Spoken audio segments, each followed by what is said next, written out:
algunas cosas. Es un reto totalmente, pero poco a poco. O sea, primero comencé con papillas, luego con sopitas, poco a poco, pero hay cosas que aún me da miedo comer. O sea, por ejemplo, la carne muy dura me da miedo comer porque siento que no me va a pasar. O comer algo con huesos me da pánico porque siento que me voy a atorar. Oh. Entonces sí quedaron como secuelas hasta el día de hoy. Entonces, poco a poco lo he superado, pero algo que sí hacía mucho era el no puedo, estoy enferma, me perdí fiestas familiares, navidades, encerrada en mi cuarto porque sabía que iba a haber comida y yo no quería comer eso.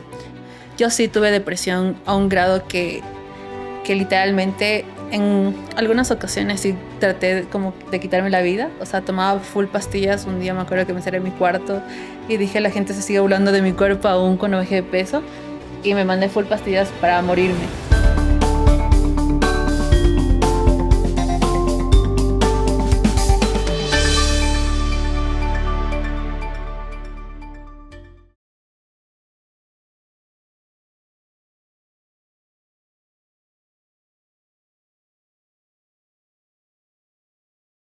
Hola, hola con todos, bienvenidos a un nuevo episodio de Cosa de Locos. Bueno, este es nuestro episodio número 5. Mi nombre es Israel Gallegos, soy comunicador social del Hospital Especializado San Juan de Dios. Recuerden que este es un podcast del hospital. Y bueno, hoy vamos a estar desmitificando los mitos sobre la locura. Entonces, tengo aquí a mis compañeras y bueno, preséntate, Michelle. Claro que sí. Mi nombre es Michelle Morales, soy psicóloga clínica del Hospital Especializado San Juan de Dios. Qué gusto poder acompañarles en un nuevo episodio. Y por aquí tenemos a Liz, la voy a presentar. Hola, soy Liz. Bueno, yo soy productora audiovisual y también marketera digital. Y bueno, yo soy la invitada especial de hoy. Así es. Bueno, les recordamos que esto es un podcast nuevamente del Hospital Especializado San Juan de Dios. No es un podcast para autodiagnosticarse, pero sí puede servir para una guía. Si crees que algo no va bien en tu vida, si crees que tienes señales de alerta, aquí tal vez las puedas como que detectar. A lo largo del podcast, pues bueno, vamos a estar hablando de un tema bastante sensible. Hoy Liz nos va a estar contando un poco sobre su trastorno de conducta alimentaria. Y tenemos una particularidad con estas bolitas que utilizamos durante el podcast, que Michelle también nos va a contar un poco cómo es que las usamos para las personas nuevas que nos ven por aquí. Pues bueno, las personas que anteriormente ya nos habían visto que hay la dinámica de la red flag y la green flag, ¿ok? Así que las personas que ya lo hayan visto, pues también pueden enseñarles a las otras personas que están uniéndose también. Les comento un poco. La green flag va a ser cuando nosotros veamos una especie de avance en el tratamiento o en el proceso de la persona y veamos que es algo que le ayuda a continuar. Y por otro lado, la red flag es una situación en la que vemos una especie de riesgo o una alarma para poder identificar dentro del proceso del cual deberíamos tener una especie de cuidado. Así es. Entonces, solo para recordarles, si en algún momento necesitan ayuda, pueden acudir a nosotros. Estamos como San Juan de Dios Quito en Instagram y en TikTok. Y bueno, si necesitan ayuda, no duden en buscarnos. Entonces, vamos a empezar con este episodio el día de hoy. Entonces, Liz empieza contándonos un poco cómo fue esto de pasar o de estar pasando por un trastorno de una conducta alimentaria. ¿En qué momento te diste cuenta? ¿En qué momento empezó todo? Cuéntanos un poquito. Claro que sí. Bueno, justamente esto pasa mucho en la adolescencia porque, no sé, creo que a todos nos ha pasado que en algún momento nos sentimos inseguros o nos hacen bullying por nuestro cuerpo o porque no encajamos en un estereotipo como tal. Entonces yo era una de ellas en ese entonces.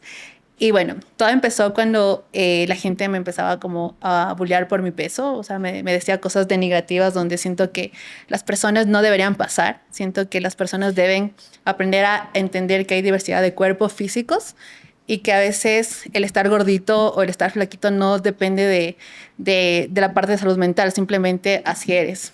Entonces a mí me bullearon por eso. Y todo empezó un día cuando dije voy a hacer ejercicio por salud. Dije, ok, voy a empezar a hacer ejercicio por salud. Y poco a poco esto ya no volvió siendo para salud, sino como que sino algo para bajar de peso, como una meta. Me pesaba todos los días desde los 14 años, cada 2 horas. Cada 2 horas te pesaba. Cada 2 horas me pesaba. Entonces tenía mi balanza en mi cuarto escondida y también en el centro donde yo entrenaba teníamos la balanza. Entonces me pasaba pesando. Cada vez que hacía 1 hora de ejercicio, yo era a ver cuánto bajé. Entonces eso se volvió una obsesión. Cada vez que bajaba la balanza decía, por Dios, soy poderosa. Poco a poco, un día dije, voy a ver qué se siente no desayunar. Entonces dije, lo logré. Al otro día dije, vamos a ver qué se siente no desayunar y almorzar. Y lo logré. Y hubo un día que dije, voy a ver qué se siente no comer todo un día. Y lo logré. Entonces, desde ahí yo me sentía feliz porque yo decía, nadie puede hacer eso. Y fue algo para mí muy terapéutico, porque decía, estoy bajando de peso, estoy haciendo cosas que nadie puede. Entonces, yo me sentía la diosa del... O sea, era terapéutico, entre comillas. Para mí, era como yo me sentía la diosa del mundo, porque nadie más podía hacer eso. Después de eso, pasó que poco a poco yo ya no comía las 3 comidas, sino que ya empecé con 2, luego ya llegaba tarde para comer solo una. Y hubo un tiempo que ya salí de vacaciones ya del colegio y yo dije, en sexto, no, pasando a quinto curso no me van a ver gordo otra vez, para que no me bullying. Esa era mi meta. La meta. La meta era que la gente no me haga bullying por mi peso. Entonces, todo esto se desarrolló como en un contexto del colegio, ¿no? Social del colegio. Para encajar. Y una pregunta, ahí cuando comenzaste a bajar de peso, entiendo que comenzó a notarse también, porque Claro. vas bajando como de golpe, ¿no es cierto? Entonces, en ese punto, las personas igual continuaban haciéndote bullying. Eso es gracioso porque cuando tú bajas de peso la gente te empieza a decir, te ves mejor. Qué bonita que has sido, ¿no? O hijo de madre, has tenido buen cuerpo. Entonces, esas palabras que piensan que son sanadoras realmente alimentan una enfermedad, porque tú dices, tengo que seguir más o tengo que ser así para que la gente me acepte. Entonces, para mí sí fue como lindo, o sea, en ese sentido, o sea, qué lindo que la gente empiece a ver mis cambios y yo me siento que encajo en un lugar por primera vez. Y en esta parte de aquí, cuando ya comenzaste como a decir qué lindo que vean mi cambio, ¿en algún punto dijiste por qué tienen como la potestad de criticar mi cuerpo? Sabes que nunca me puse a pensar eso porque yo siempre he sido una persona que vive mucho de la gente. Ya, ok. Entonces, para mí es era muy importante cómo la gente me veía a mí. Entonces ya llegó vacaciones y yo dije, la gente no me va a volver a criticar por ser gorda, nunca más. Y ahí fue cuando dije, vacaciones, vamos a empezar a no comer. Entonces fue día 1, dije, fue difícil porque no deja, pero yo me estaba preparando también, porque el hecho de bajar las comidas a una, ya te empiezas a preparar mentalmente. Llegué al punto de que el primer día se me hizo difícil, pero dije, lo logré. Segundo día, dejar de comer con 2 horas de ejercicios de cardio, porque era cardio totalmente, y 1 litro de té verde. Eso era lo único que comía, tomaba en todo el día y no más. Segundo día, fácil. Tercer día, poquito complicado. A partir del tercer día dije, sí puedo durar 15 días. Entonces duré eso haciendo 15 días. Sin comer absolutamente nada, o sea, solo estabas tomando tu té verde. Solo 1 litro, porque si sentía que me pasaba de litro, sentía que ya me engordaba. ¿Qué edad tenías? Tenía 14 años en ese entonces. Ok. 14 años. Esa fue mi primera dieta brutal. Qué fuerte. Oigan, yo quiero hacer aquí como que un paréntesis justo con lo que decía la Liz sobre qué potestad creemos como sociedad que tenemos al poder hablar tan fácilmente del cuerpo de otra persona, ¿no? Y lo normalizamos muchísimo. Y ahorita que me pongo a pensar, muchas veces creemos esto que estamos haciendo bien al decirle a una persona, bajaste de peso, qué bien te ves.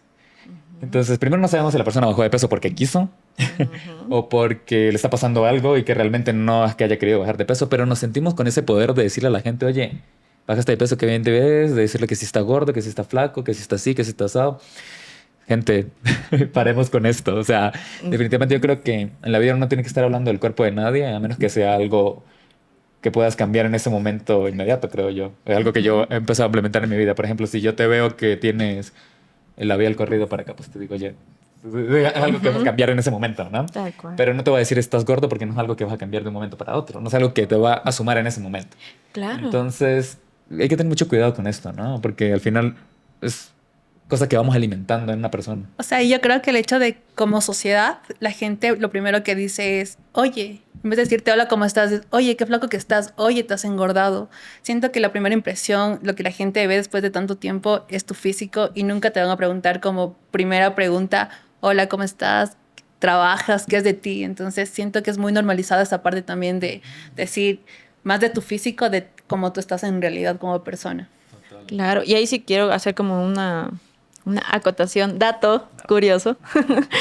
Es increíble porque dentro de la sociedad, como dicen, se ha normalizado tanto esta situación de que yo puedo generar un comentario, un adjetivo o cosificar como tal al cuerpo de la otra persona, creyendo que yo tengo la facultad para hacerlo, creyendo que yo tengo la objetividad para hacerlo y que más que nada que yo tengo el papel para poder hacerlo. Entonces, sí es complicado porque a la final no sé cómo estoy influyendo, no sé si lo que estoy diciendo es verdad, no es verdad, y no es la verdad de la otra persona. Entonces, comienzo yo a definir ciertas características que son las que yo creo que posiblemente pueden estar ahí. Entonces, imagínense qué tan destructiva puede ser la crítica, porque de una u otra forma, nuestra cognición social a nivel neuropsicológico va a irse definiendo por las primeras interacciones que yo vaya teniendo con todas las personas que están a mi alrededor. Aún así, caigamos en cuenta que cuando yo estoy en mis 14 años, justamente como dice, en mis 14 años, en mi adolescencia como tal, estoy formando un autoconcepto también. Entonces, este autoconcepto comienza a definirse por lo que crean los demás. Entonces, Johncito puede decirme, no, ¿sabes qué? Yo veo que te has subido de peso y yo voy haciendo, qué bestia, 2 años de gimnasio. Entonces, a la final mi trabajo se fue a la basura, ¿no? En mi cerebro, pero lo que está pasando es que mi cuerpo está cambiando a como yo también le voy alimentando psicológicamente, nutritivamente, etcétera. Entonces, hago un llamado a la conciencia de la gente para que también pongámonos un poco en la idea empática de ¿estoy yo en la posibilidad de plantear esa conversación, esa situación? ¿O es la situación social de que yo no sé a veces qué más decir? No sé cómo conectar, porque definitivamente esa no es la manera. Exacto. A mí me parece que me pasa, pero al revés, como con la Liz. O sea, yo en cambio tengo este problema de verme muy flaco. Entonces, lo que intento adelgazar muy fácil. Y que irás que me da cuando la gente es más flaquito. Y yo me estoy matando en el gimnasio. Exacto. Y yo digo que, ay, ¿por qué? Entonces, no opinen de los cuerpos que no son los de ustedes. Gracias. Gracias. Sigue contando, Liz, por favor. Ya, y bueno, después de eso, obviamente ya entré a clases. Me acuerdo que todo el mundo, ¿quién eres? Así como que bajaste mucho de peso, ¿qué hiciste? Pásanos la dieta, te ves bien. Entonces, algo que pasa mucho en los trastornos alimenticios es la dismorfia corporal.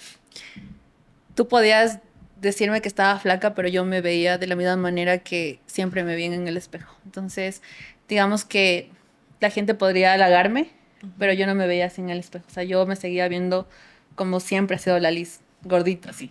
Siempre así. Entonces, como que alimentaron tanto la parte de que yo era así, que yo me creí que era así, y yo me veía así. Y yo sentía que la gente se burlaba más de mí, incluso cuando me decían, estás flaca. ¿Cómo esta onda de están hablando de mi cuerpo? Okay. Ahí como dato también quería plantear un poquito de lo que dijo Liz en esta situación.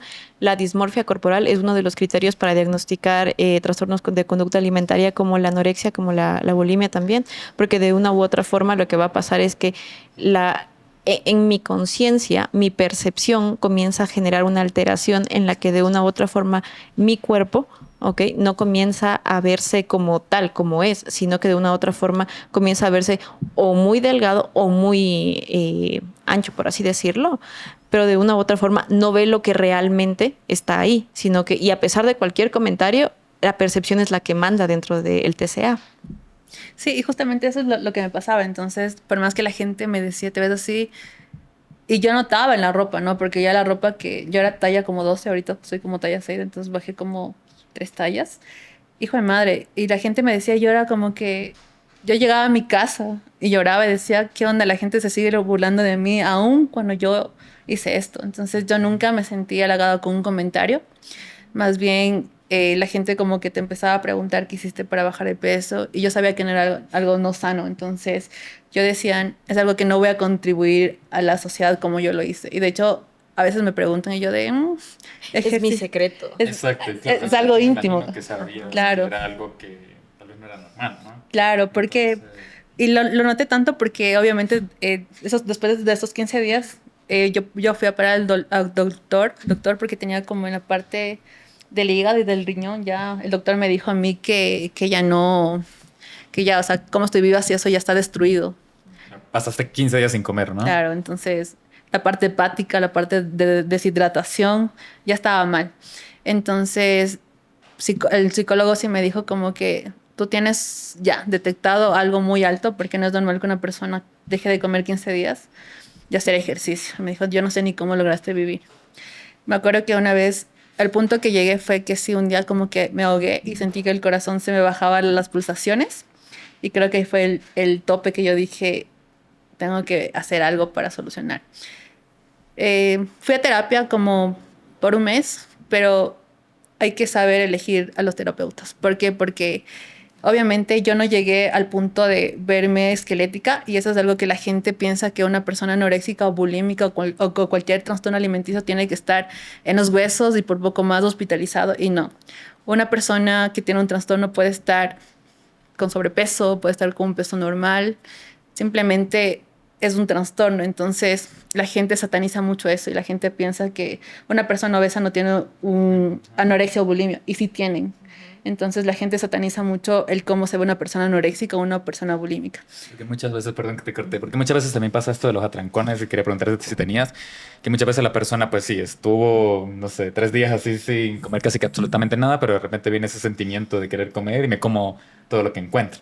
Y entonces, ¿te pasaba esto también? Claro que sí. Por ejemplo, justamente eso fue lo que la psicóloga me dijo. Me dijo, pero yo te veo con bonito cuerpo y te veo saludable siendo psicóloga. Y yo dije... Red flag. Red flag, señores. En el Hospital San Juan de Dios no pasa esto, por favor. Entonces, imagínate que tu psicóloga te diga eso. Entonces yo dije... Yo por eso dejé de ir a terapia y dejé de creer en los psicólogos. Porque si la psicóloga te dice que por verte bien tú no tienes un trastorno alimenticio, entonces no es una buena persona para ti. Y contestando tu pregunta, Isra, sí. Yo como hacía dietas totalmente estrictas, pero ahí van todas las dietas que no son sostenibles, desde la keto hasta la que existe ahora, que se restringen hasta el agua, pesando todo. Llegas a un punto donde tu cuerpo se cansa y quiere comer.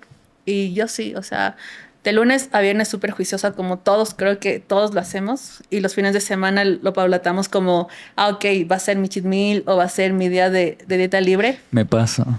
Pero de hecho eso es tan mal. Porque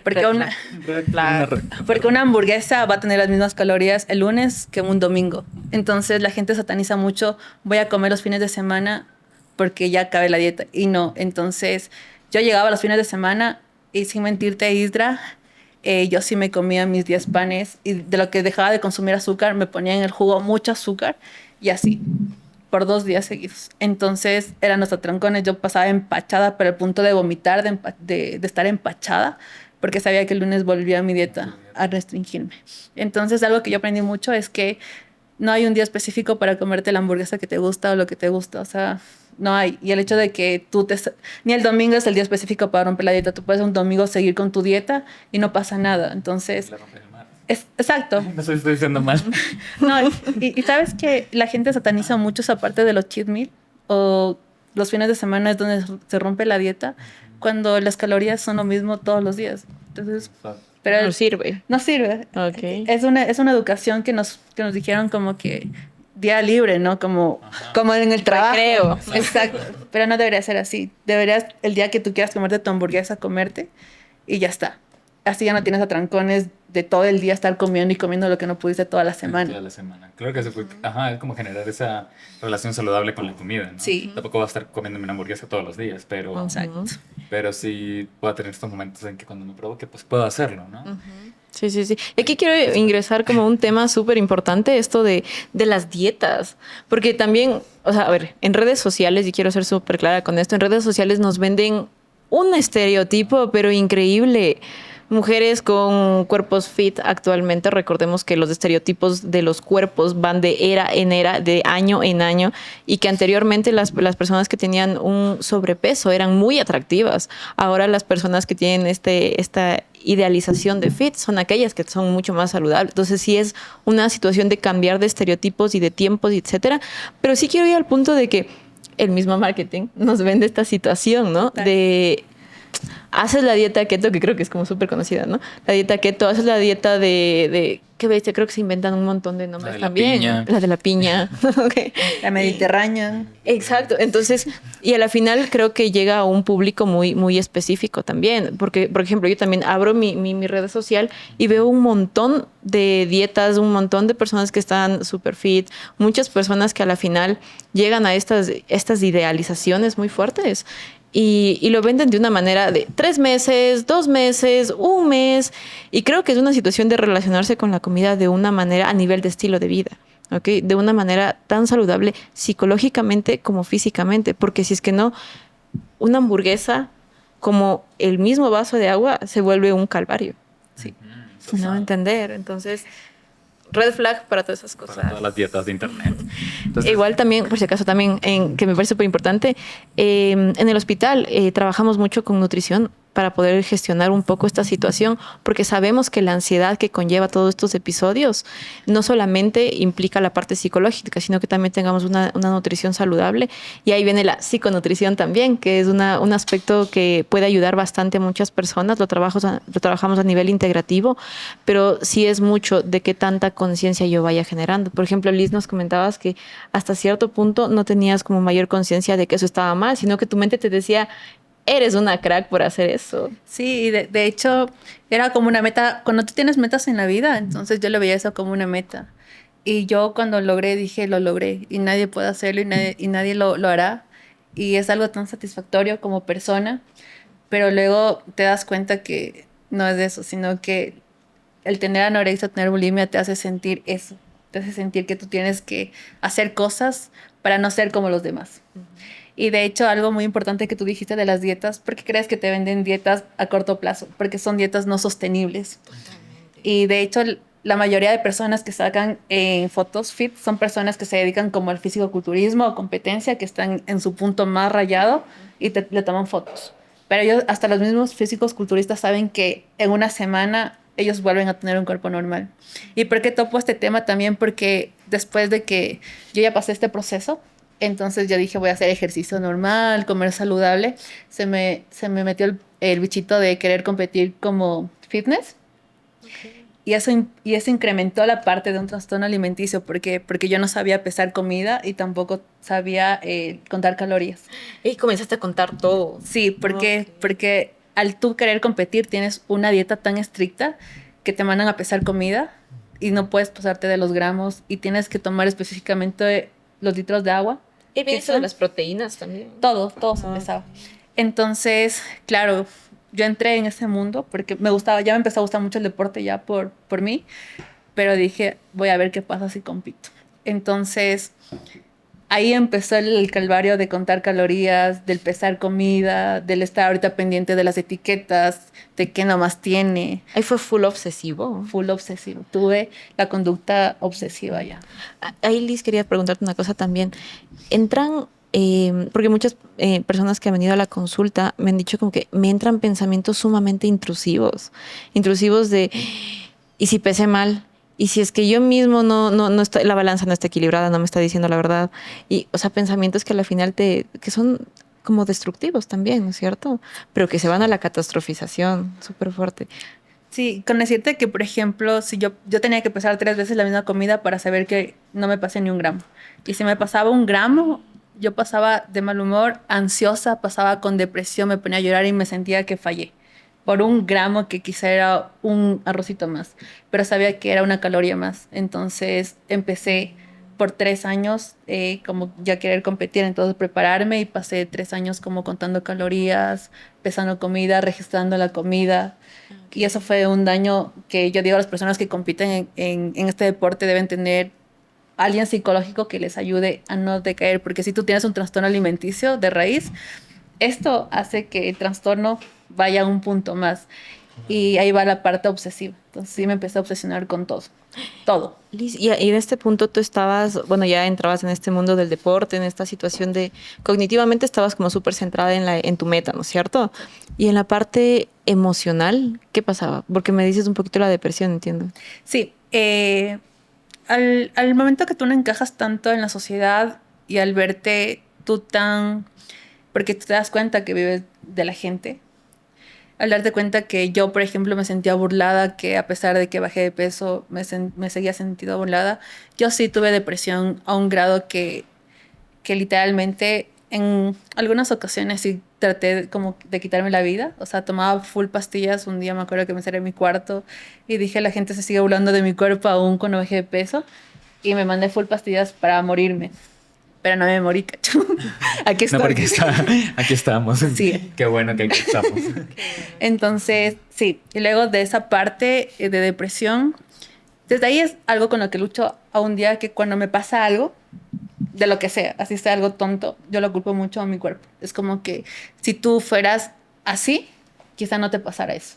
Es algo que me pasa aún después de ya 14 años, porque tengo 28 y eso ya son 14 años que vivo con esto, entonces aún me culpo y es algo con lo que trabajo a diario porque, por ejemplo, ahorita que perdí mi trabajo, yo nunca lo vi como mala, quizá fui mala trabajadora o cosas así, yo vi más porque quizá no me veo así, quizá tenía que verme así para que ¿me entiendes? Es algo Sí. loco, porque yo todo lo culpo a mi cuerpo y hasta ahora lo puedo seguir culpando a mi cuerpo y a mi físico y es algo como el estereotipo, puedo decir. Totalmente, totalmente. Ahora, Liz, justamente tras cámaras, Liz nos comentaba un poquito acerca de que trabajaba en un medio en el que de una u otra forma se veía bastante satanizada la situación que no está dentro del estereotipo de fit, ¿no es cierto? Entonces, claro, te condicionas mucho más. Sí, el hecho, por ejemplo, yo amo mi profesión y llamé mucho tiempo, 5 años en el trabajo que estuve, pero claro, o sea, tú ves personas que dices, hijo de madre, o sea, Dios sí tiene sus preferidos porque realmente sí son otro level de cuerpo, todo. Entonces tú te empiezas a comparar con la gente. Yo ya no veía como, decía, chut, o sea, qué loco que ellos sean así y yo por más que me esfuerce no me vea igual. Entonces empieza la parte de compararte mucho con el medio. Nos enseñan a comparar. Y como mi círculo social, bueno, es algo bueno. O sea, ahorita mi círculo social son modelos, son personas del medio. Entonces aprendí a llevar eso. Entonces ahora como que ya no me comparo, mejor siento que adopto o sea, lo que ellos hacen. Porque como paso con ellos, ya uno se vuelve parte de, entonces adoptas algunas conductas de ellos, como que ya no te sientes tan rara, entonces ya me siento un poco mejor.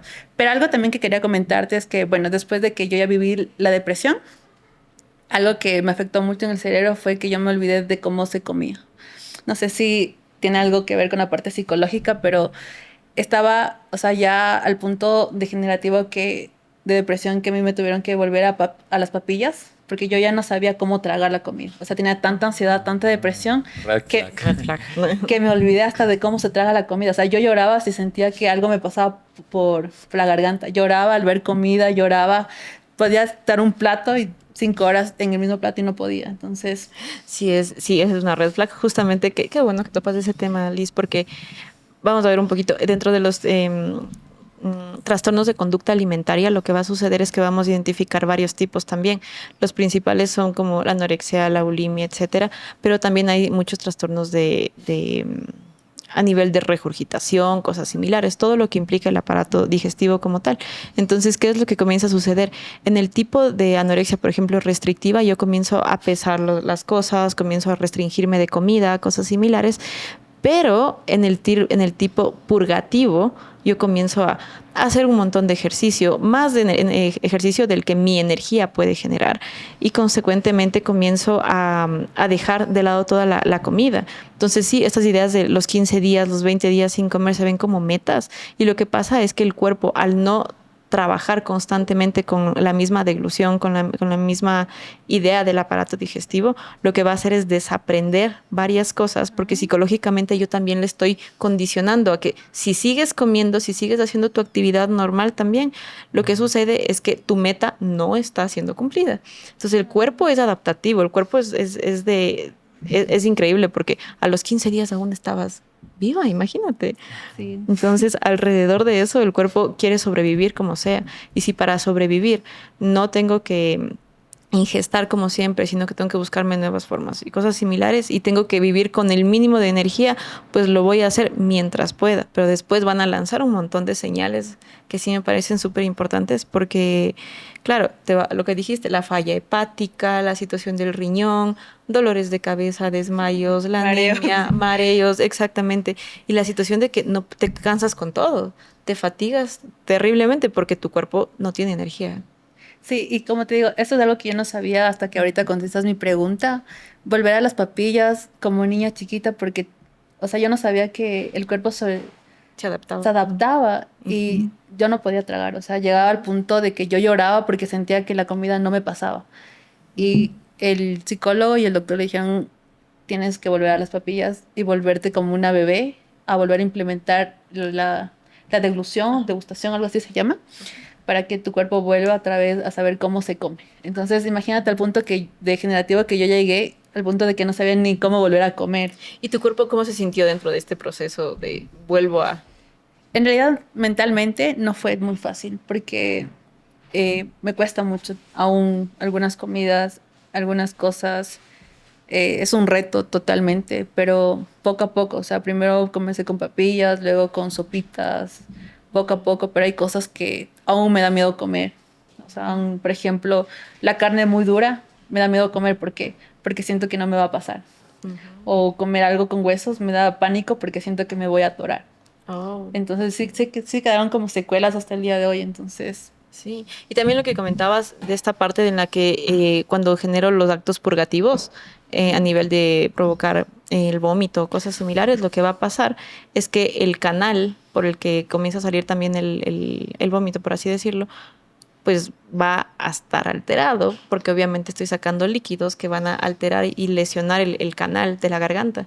Entonces comienza a generar mayor alteración en ese punto y también la garganta comienza a cerrarse, ¿no? Y tragar te da miedo, en efecto, ¿no? empecé a tener, creo que se llama globo algo. Yo una vez investigué que se llamaba un trastorno que tenía que ver con algo que se llama globo. Pero sí, o sea, como que empecé a odiar, me daba miedo, tenía, o sea, sudaba frío. Y yo de hecho ahorita veo una carne y sudo frío, me pongo ansiosa y nerviosa porque me da miedo atorarme. Yo no puedo comer sola o estar en un lugar sola comiendo porque siento que me voy a ahogar con la comida. Por ejemplo, si algún día salgo a comer sola, podré estar 3 horas, así sea un postre chiquito. Entonces, es algo que a mí me da miedo. ¿Y por qué me da miedo? Porque siento, y mi mente es, si aquí me ahogo con la comida, no hay nadie que me ayude. Entonces me volví como muy dependiente también de que mis papás estén conmigo siempre, porque sabía que si es que yo como con ellos y me atoro, van a estar ahí. Entonces, es algo súper, súper raro. Sí. Ahorita que nombras a tus papás, ¿cómo fue este contexto familiar al enterarse de que estabas viviendo este trastorno de conducta alimentaria? Te cuento que mis papás no se enteraron hasta recién, porque yo, algo que no sé si es algo también psicológico, es que cuando tú tienes un trastorno aprendes a mentir. A manipular Hijo de también. madre, yo soy la reina de la manipulación, cacho, no mentira. Pero sí. Red flag. Bueno, creo que sí pasa. Pero- Sí pasa en Sí, muchas, sí. muchos trastornos. Comienzas a adquirir ciertos rasgos de personalidad. Por ejemplo, para purgarme en el baño, yo ponía música y vomitaba. O le decía a mamá, ya voy a mi cuarto y vomitaba. Vomitaba escondidas en mi cuarto. Me traía una olla de la cocina y como sabía que me tenían como ya visto en el baño, yo me iba a mi cuarto y vomitaba en mi cuarto. En la olla, sí. Y luego lo botaba cuando ellos se dormían. Entonces empecé a ver métodos para que ellos no se den cuenta. Pero eh, mi mamá sí me decía, ya no vomites, pero ellos lo vieron como algo muy relajado porque esto no es un tema que se trata muy común, ¿no? Pero mis papás no sabían hasta que yo un día les dije, Bueno, creo que años atrás también era como un poco más tabú o más, no sé, como que no se hablaba mucho de este tema, ¿no? Tal vez ahorita un poco más, pero... O más, está en la dieta. Ajá. Entonces, pero contestando a tu pregunta, Isra, ahorita que me acordé, algo muy, muy fuerte fue que, bueno, aquí se me pone un poquito sentimental, así que ya aviso, fue porque en pandemia hubo convivía mucho con mi familia, ¿no? Entonces, en pandemia también como que yo dejé de comer muchas cosas, llegaba a 600 calorías y no quería comer más. O sea, era mi límite, porque si comía más sentía que me estaba irrespetando. Entonces pasé así como en toda la pandemia unos 6 meses y claro, y el cuerpo otra vez vuelve a bajar de peso y así. Pero no me di cuenta que tenía una persona que me estaba viendo que era mi hermana. ok, ¿y? Y ya sabrán, o sea, bueno, aquí sí, un poquito fuerte, pero ella empezó a adquirir mis mismos Hábitos, por hábitos. así decirlo. Claro, porque al final es mi hermana y yo soy la mayor, ¿no? Entonces supongo que ella estaba en la parte de, ella está haciendo lo correcto quizá. Y claro, fue fuerte porque mi hermana le pidió ayuda a mi mamá. Para, Ok. Porque dijo, Para, ¿Qué te- contigo. no, ella solita, Ah, ok, ok. Ya. para ella. para ella. Porque también estaba como que empezando en esta... Sí, porque ella, me acuerdo que una vez le dijo a mi mamá como, en el espejo me veo así. Ok. Ajá, entonces fue súper fuerte porque, Te viste reflejada. Es tu viste que hermana. tus actos estaban obvio. influenciando lo que estaba haciendo tu hermana y pues que le estaba haciendo daño, ¿no? Sí, entonces mi hermana pidió que le manden a psicólogo. Y ahí me di cuenta que, o sea, te pega, o sea, es como que, ok, ayúdate tú también. Entonces, como que dije, ok, vamos los dos. ¿Crees que ese fue el momento tal vez en el que dijiste, tengo un problema tal vez? ¿O ya lo tenías claro? O sea, yo sí sabía, pero al ver a alguien que tú amas, hijo de madre, o sea, Claro. cambia. Es el Sí, reflejo sí. de lo que tú eres. Y yo decía, o sea, dañarme yo, me da igual. Pero dañar a una persona que es tu hijo de madre es otro level. Y me acuerdo que algo súper fuerte. Y sí, sí me pongo súper sentimental porque me acuerdo que me llegó un mensaje que decía, ayúdate porque me estás hundiendo contigo. Ok, sí, sí, claro, te choca. Súper. Choca un montón. Me identifico mucho contigo en el sentido de que yo también tengo una hermana pequeña y en efecto copian tus conductas. Es como vas creciendo, ¿no? O sea, Eres el espejo. exacto. Y me pongo también en tu puesto ahí y digo, claro, para mí también había sido un choque y creo que para todas las personas también. Y cuando lo vemos reflejado en otras personas, quizá más vulnerables, por así decirlo, como lo vemos, es donde decimos, ok, espérate, estoy tocando fondo. Exacto. Y por ejemplo, y claro, al verla a mi hermana vulnerable y que yo provoqué, porque es algo que quizá no me daba cuenta, pero yo provoqué, o sea, sí me afectó. O sea, yo decía, tengo que buscar ayuda porque si no, mi hermana va de picada conmigo. Y yo ya sé lo que es vivir con eso. Entonces, como que dije no. Entonces fui. Pero, por ejemplo, llegamos al punto las dos de que cuando yo tenía que ir a rodajes y a veces ella iba conmigo, a mí no me importaba levantarme 3 de la mañana estar haciendo 1 hora de ejercicio, pero tenía que ser tan cumplida en el ejercicio, así tengo que levantarme 2 de la mañana para luego estar un día grabando. Entonces, mi hermana adoptó eso, entonces, imagínate, o sea, Claro. llegar a ese punto de hacer ejercicio porque te sentías mal si no lo haces o cosas así, entonces sí fue muy, Te castigas emocionalmente por eso. o sea, yo lo veía como un castigo. Y de hecho, por ejemplo, hoy en día que cuando algo me sale mal también, prefiero no comer para castigarme. Es una forma de castigarme como tal, Condicionarte. condicionarme porque decir, no me merezco esto, o cosas así. Entonces, bueno, ya con lo de mi hermana, como que mi hermana sí pudo salir del hueco. O sea, mi hermana yo a ella le veo más recuperada, o sea, ya está, o sea, creo que como ella actúa, sí. Pero digamos que yo nunca lo logré. O sea, Pero entonces, sigues en esta lucha. yo, claro, es una lucha diaria. Como te dije, a veces las personas piensan que un trastorno es un día dices chao y se va. No, yo creo que es con lo que tú aprendes a vivir años. O sea, te adaptas a vivir, pero recaes. O sea, yo tengo picadas, hay días que si quiero no comer nada y digo, no, es que necesito hacer esto, necesito que se me vean los huesos así para sentirme bien y sentirme aceptada, no sé, o sea, son cosas Que te condicionan totalmente. full. Y aquí hago una asimilación que me parece importante, porque muchos piensan que es como la gripe, toma tu medicina y ya se acabó la gripe, en fin. Pero no, aquí hablamos de episodios constantes donde la recaída es constante porque de una u otra forma lo que sucede es que la conciencia de enfermedad se pierde son destellos.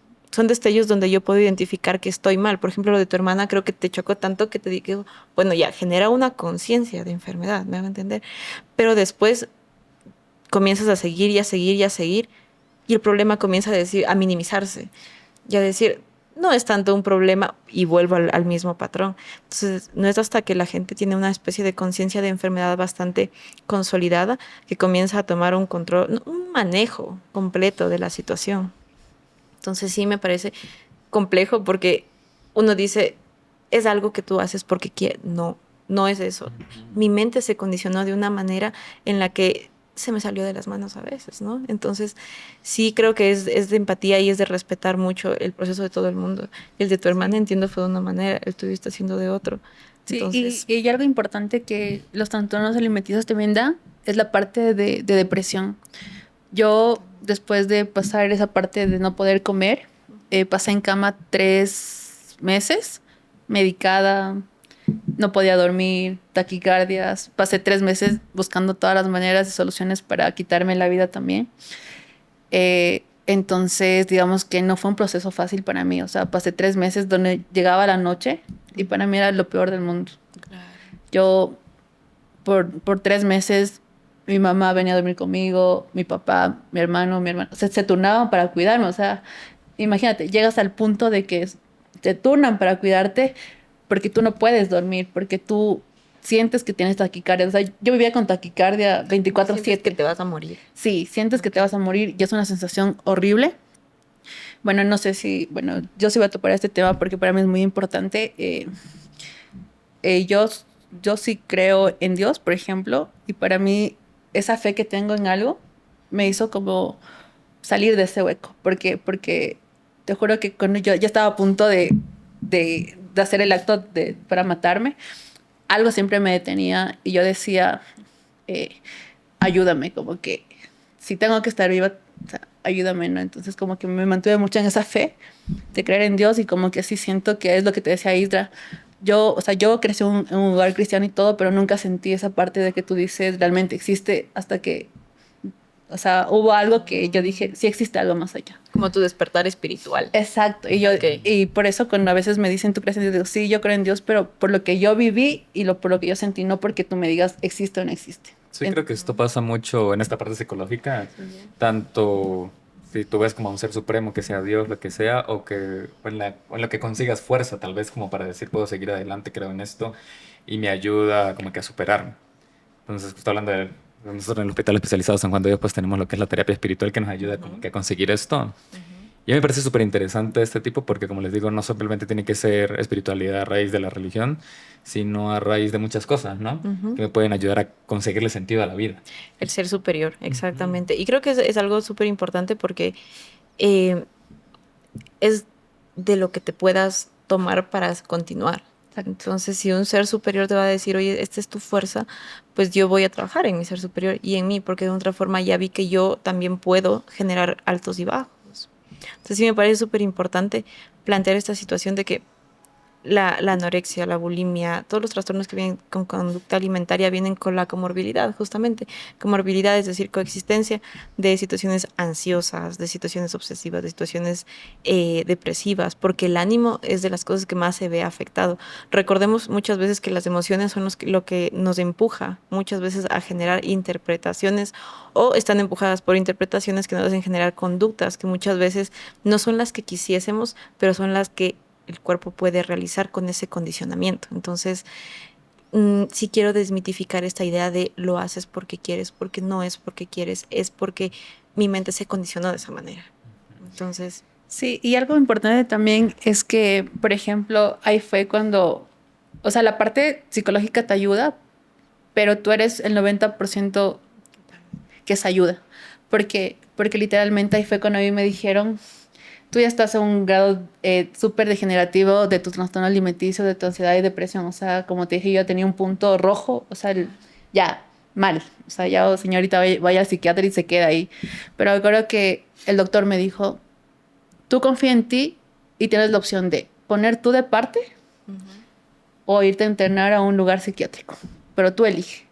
Entonces, ahí fui cuando yo elegí poner de parte y decir todos los días, aunque me caiga, todos los días así sea duro, pero no quiero depender de medicinas, no quiero depender de un lugar donde tengo que estar drogada o medicada, porque creo que así es la parte psiquiátrica, en donde te medican para que tú puedas sanar dolores o calmarte un poco, creo que yo lo veo así.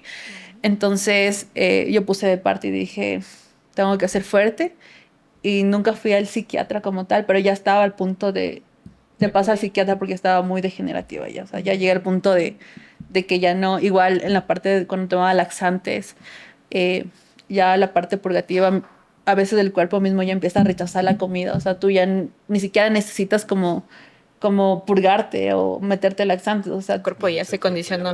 tu cuerpo aprende. Tu cuerpo aprende. Y es tan sabio lo que tú dijiste, que el cuerpo se va acostumbrando a lo que tú le eduques. Y claro, entonces eso dificulta mucho la vida social, dificulta mucho. Yo no salía, Justo te quería llegar a hacerte esta pregunta, ¿no? Boom. ¿Y cómo era tu vida social, ¿no? O sea, ¿cómo era el contexto amigos, el contexto salidas? Porque muchas veces, pues, claro, tengo una salida, una comida con un amigo, con mi grupo de amigos tal vez, pero ya voy pensando en el que, rayos, voy a tener que comer. Entonces, ¿cómo era este contexto? ¿Cómo era tu desenvolvimiento con tus amigos en la calle, cuando salías? Es algo que lo vivo actualmente, pero ya poco a poco lo he superado, pero algo que sí hacía mucho era el no puedo, estoy enferma, me perdí fiestas familiares, navidades, encerrada en mi cuarto porque sabía que iba a haber comida y yo no quería comer eso. Eh, Vida social cero. Fue los 5 años donde pasé soltera, los 5 años donde me alejé de la gente, 5 años en donde por mi tipo de trabajo yo tenía que ser sociable, pero a mí no me gustaba. ¿Por qué? Porque tenía miedo de que la gente me juzgue otra vez por mi físico, por mi peso. Entonces yo viví muy aislada del mundo. Y yo cuando ya quería como socializar y me faltaba, lo que yo hacía era llevar mis toppers de comida. Y con mi comida segura, no sé si a ti te pasa que tienes tu comida segura y yo, no importa. Ellos comían su hamburguesa y yo con mi lechuga y ya. Sí, empecé a hacer eso, pero ya muy seguido. No, pero yo sí quería disfrutar, entonces dije, voy a ver maneras para disfrutar, pero comiendo lo que a mí me gusta. También aprendí algo que satanizan mucho aquí, es el te comes todo. Aquí satanizan mucho el te comes todo, así tú estés llenísima. Entonces, algo que yo aprendí. ¿Cómo vas a dejar?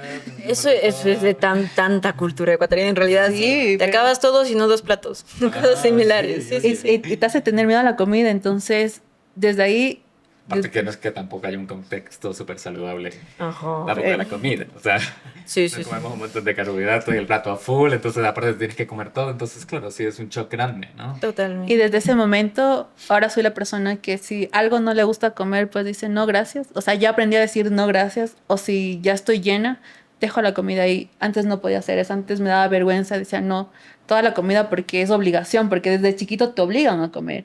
Todo. Ya está condicionado, ¿eh? Ajá. Pequeño que te tienes que comer todo, no te paras de la mesa. Entonces, Sí. desde allí nos están, Desde chiquitos te condicionan. Buscando eso Y mentalmente. el otro día justo trabajaba con Sebastián del hospital en nutrición y él me decía, es que no es el todo, sino es lo suficiente. Suficiente, hasta que estés Exactamente, satisfecho. hasta que tu cuerpo se sienta satisfecho. Porque venía una chica y nos decía, es que no, tengo que acabarme todo. Todo porque en mi casa no había comida después, porque en mi casa me decían que esto era como lo peor que le puedo hacer a mi madre y a mi padre que están esforzándose por mí. Pero no, también tenemos que plantear estas jornadas de nutrición en las que de una u otra forma nos vamos educando de qué es lo nutritivo, qué no es lo nutritivo. Me invento, hay gente que dice, yo desayuno pastel, entonces eso, como el pan, ¿no? Entonces el pan es nutritivo, no hay problema, es lo que se come todos los días, aquí en el Ecuador no hay dificultad, pero claro, entonces, ¿qué le estoy metiendo también al cuerpo? Entonces sí es una situación de entender bien qué es lo que implica la nutrición y acordémonos que cada cuerpo es distinto y lo que le nutre al uno posiblemente pueda nutrir al otro de una manera distinta, ¿ok? Yo no sé qué hay detrás. Por ejemplo, yo también puedo satanizar muchas cosas y entender que qué pasa si es que la persona padece de alguna situación a nivel de tiroides. ¿Qué pasa si la persona tiene otro tipo de cuerpo? Entonces, obviamente no le va a servir. Entonces, sí es importante que acudamos a nutrición, acudamos al psicólogo en alguna idea de dismorfia corporal o de alteración de autoconcepto. Sí es importante entendernos antes de aplicarle algo al cuerpo. Y de hecho es importante también el aprender a decir no a las cosas. El decir no avanzo, el decir no quiero esta comida. Green flag. Es- Me estaba diciendo que no ibas a conseguir una green flag. Mira. Es algo que yo he aprendido. Y aunque mucha gente te diga qué mal educada que eres por no comer todo, pero tanto tiempo viví condicionada a estar endietada con cosas que ni me gustaban. Estar endietada con cosas que decía, nunca voy a comer eso porque me da asco. Ahorita, por ejemplo, yo amaba el brócoli, ¿Ya? pero me asquearon tanto en las dietas que ahora odio el brócoli. Claro. Entonces ahora digo, si ya no avanzo, pues no, gracias. O si es algo que no me gusta, digo ya no, gracias, porque aprendí como a entender que yo debo comer lo que a mí me gusta y no estar enfocada en la parte de pobrecito, qué pena, porque al final es mi cuerpo, soy yo contra mi cuerpo. Entonces es algo que yo he aprendido mucho, me costó mucho decir no y desde que aprendo a decir no he dicho no a muchas cosas más. Entonces, parece Sí.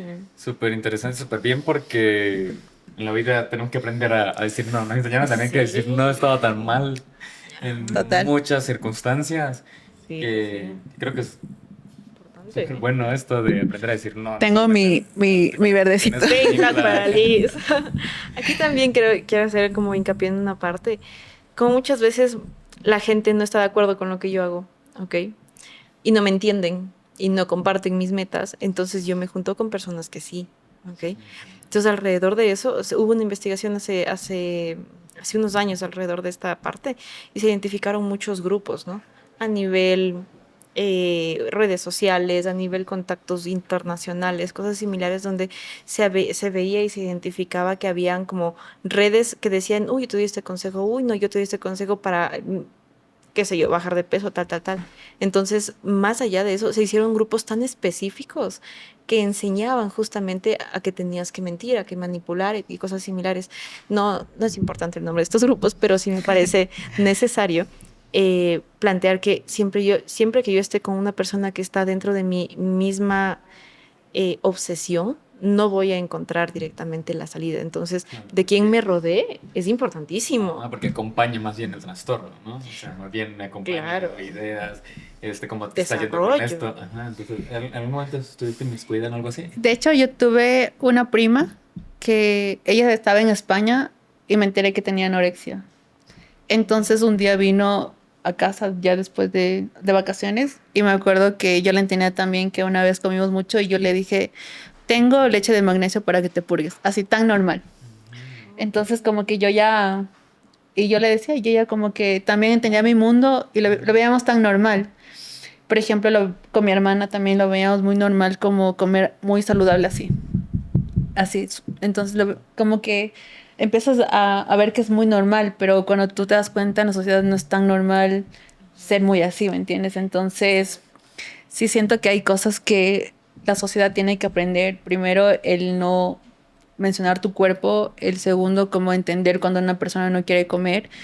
El tercero, no estar preguntándole y decir, ¿por qué no comes? ¿Por qué no comes? Pero come, porque hay gente que te obliga a comer. Y a veces tú simplemente no quieres comer o ya comiste, no tienes hambre. O sea, siento que la gente te obliga mucho. Ajá, eso quiero preguntarle también a Michelle. Pues yo estoy así como que un poco callado porque la verdad es que este tema me ha tocado como que... ¿Te sientes identificado? No, no tanto. Pero sí me ha tocado como que bastante porque me estoy también enterando de muchas cosas el día de hoy.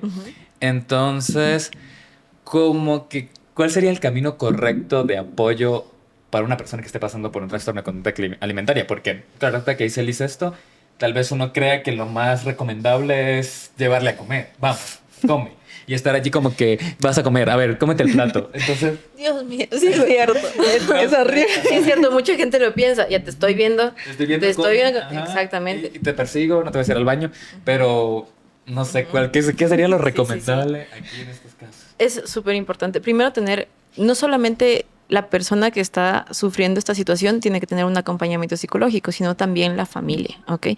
O la persona de apoyo cercano. ¿Por qué menciono esto? Porque, claro, no sabemos cómo acercarnos muchas veces. Y la abuelita, en la idea de poder ayudarte, te va a decir, te estoy viendo, hijita, por favor, tal, tal, tal. La mamá, en momentos de eso, también te va a decir, como actúa la desesperación. Pero es súper importante tener la asesoría del psicólogo, del nutricionista, también de la parte psiquiátrica, si es que fuese necesario. Sí es importante trabajar a nivel integral, porque sé que obviamente mis neurotransmisores están trabajando el doble para intentar adaptarse a lo que yo les estoy planteando. Hay mucho desgaste emocional, mucho desgaste físico incluso, entonces mi cuerpo tiene que volver a restablecerse.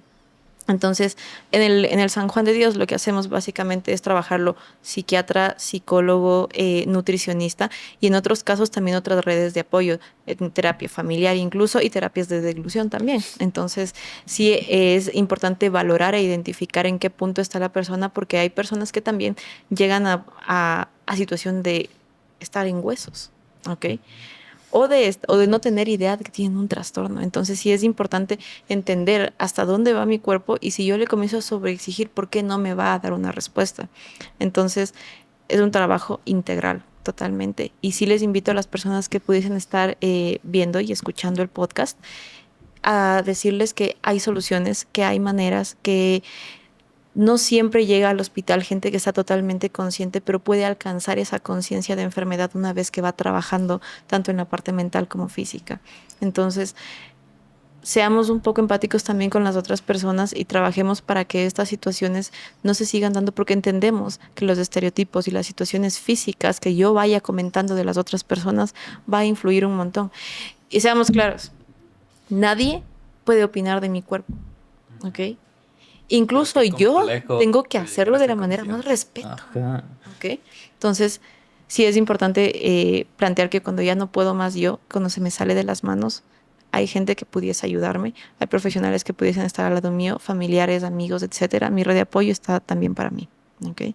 Entonces, es de esa, como había comentado en algún episodio, vean los episodios, es de esta parte de tener la humildad de reconocerme a mí mismo en dolor, en vulnerabilidad y poderme ayudar. ¿Okay? Qué lindo eso. Sí.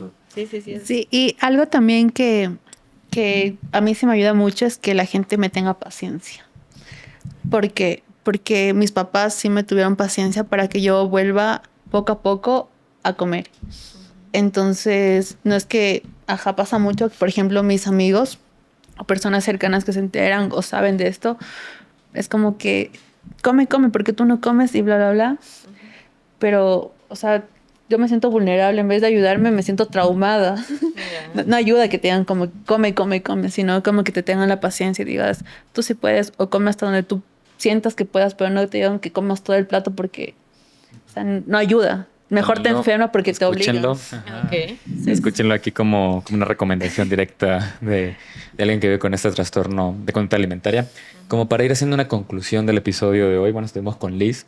Es una persona que vivió con un trastorno de conducta alimentaria. Pasó por episodios de anorexia como de bulimia.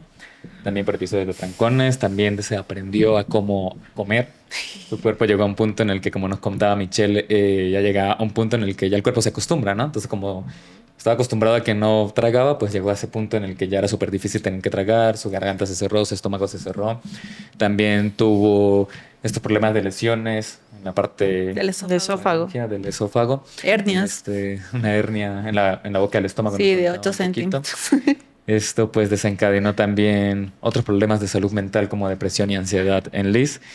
Y algo que nos comentaba, pues, era como que estos estereotipos sociales, el contexto en el que se desenvolvía a nivel laboral y también la crítica social, ¿no? Que vivimos como que diariamente.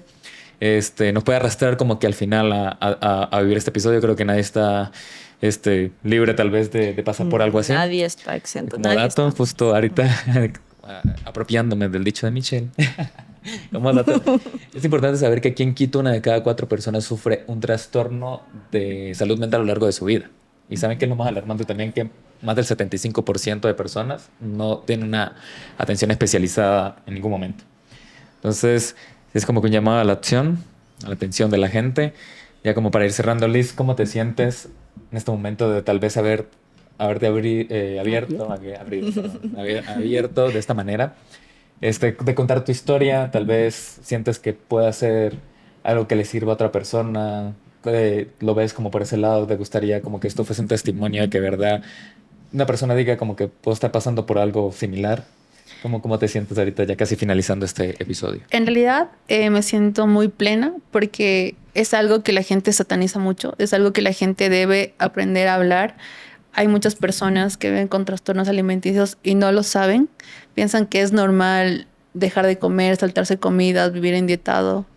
Entonces, yo más bien me siento libre porque a mí me gusta mucho ayudar a la gente a través de los testimonios. Siento que ver a una persona recuperándose, a una persona que sí pudo, una persona que trató de suicidarse por los trastornos y sigue viva, es porque quizá hay alguien que puede pasar, puede una persona identificarse, 2, pero lo importante aquí creo que es ayudar, y creo que a través de los podcasts es algo muy importante hoy en día que tú puedas hablar de la salud mental y la gente se identifique y no se sienta solo, porque cuántos no pasan por eso y se quedan callados por vergüenza o por el qué dirán, pero no, yo al contrario me siento feliz porque puedo hablar de algo que pasa y es muy común en la sociedad. Así es. También te quería como que preguntar, no sé, como que ahorita ya para finalizar, el contexto social, ¿no? Como que, ¿qué recomendación darías ¿Qué mensaje? ¿Qué mensaje le diría tal vez a una persona mucho más joven, tal vez a una niña que tal vez tenga ahorita 14 años y como que esté iniciando en esto, que se esté viendo tal vez a través de una pantalla, que se esté comparando, que esté viendo su cuerpo constantemente en el espejo, tal vez, ¿qué dirías como que a nivel social, como que para que la gente nos ayude como que a evitar este tipo de... A nivel social, pienso que si tú no te aceptas como eres, así bajes de peso, así te hagas las cirugías que te hagas, tu perspectiva va a ser igual. Es algo que la gente debe aprender, porque la gente piensa que, ok, ya me hago la lipo o me opero esto y soy feliz, y ya bajo de peso y soy feliz, pero mientras tú no cures la parte psicológica, no sucede eso.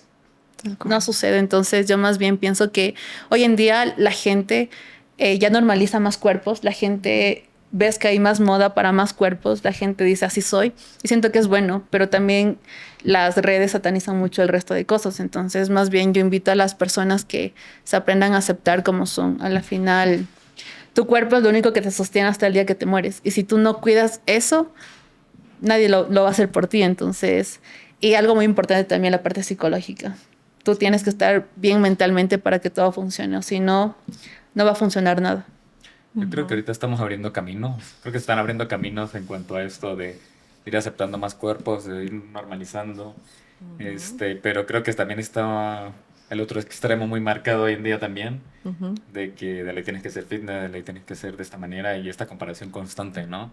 O sea, como decía Liz al inicio del programa, vemos estos cuerpos súper marcados, estos cuerpos súper fitness que muchas veces hasta ni son reales, hasta tienen un montón de edición, pero son las referencias que tenemos, ¿no? Entonces estamos ahí como que en una lucha entre esto, ¿no? Entre la normalización de los cuerpos y este otro extremo aquí, como que tienes que llevar este estilo, ¿no?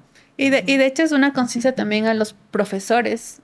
¿Por qué? Porque los profesores deberían educar a los alumnos y hacerles entender que hay diversidad de cuerpos desde jardín. Porque desde jardín va, él estás gordo, él estás flaco, él tienes pelo rojo, él tiene un ojo de otro color y cosas así. Desde jardín te ponen estereotipos, pero para eso están las profesionales de educación inicial, para que desde pequeño les enseñen que hay diversidad de cuerpos, diversidad de rostros, de ojos, rasgos. Entonces, eso ya creo que también es algo para ellos que tienen que trabajar para que la gente pueda también, porque en casa es muy difícil. Llamado de atención a los DC de los colegios. Sí. Exacto. Yo también quiero ahorita como que para ya ir cerrando, normalizamos mucho esto de poner estas etiquetas, ¿no? Y a veces ni siquiera nos damos cuenta, ahorita reflexionando, de que muchas veces, por ejemplo, nos preguntan, ¿le conoces a tal persona? Y uno se queda pensando, el gordito. Le ponemos el hito como para que no sea ofensivo, ¿no? Ah, Pero lo adoptamos de esa manera, el flaquito, el altito, el pequeñito, el chiquito. Entonces, Apréndete mi nombre. ajá. Entonces ya es como que normalizamos tanto ponerles estas etiquetas a las personas que seguramente le están haciendo tanto daño estas etiquetas. Entonces creo que son cosas que hay que desaprender como sociedad. Sí. Hay que desaprender completamente este tipo de cosas, dejar de hablar de los cuerpos de las personas, primero porque no es problema mío. Y segundo, porque si no estoy generando ninguna crítica constructiva, porque también eso como que como sociedad lo hacemos un montón, disfrazamos cualquier cosa como una crítica constructiva y al final te lo estoy diciendo por tu bien. Entonces, cuando no es así, no me digas nada que de verdad no me vaya a sumar. Entonces, esto, Michelle, no sé si algo que nos quieras como que complementar aquí para cerrar. Sí, algo que me parece importante plantear a nivel de estereotipo es que muchas personas han planteado que solamente se dan en mujeres. ¿Ok?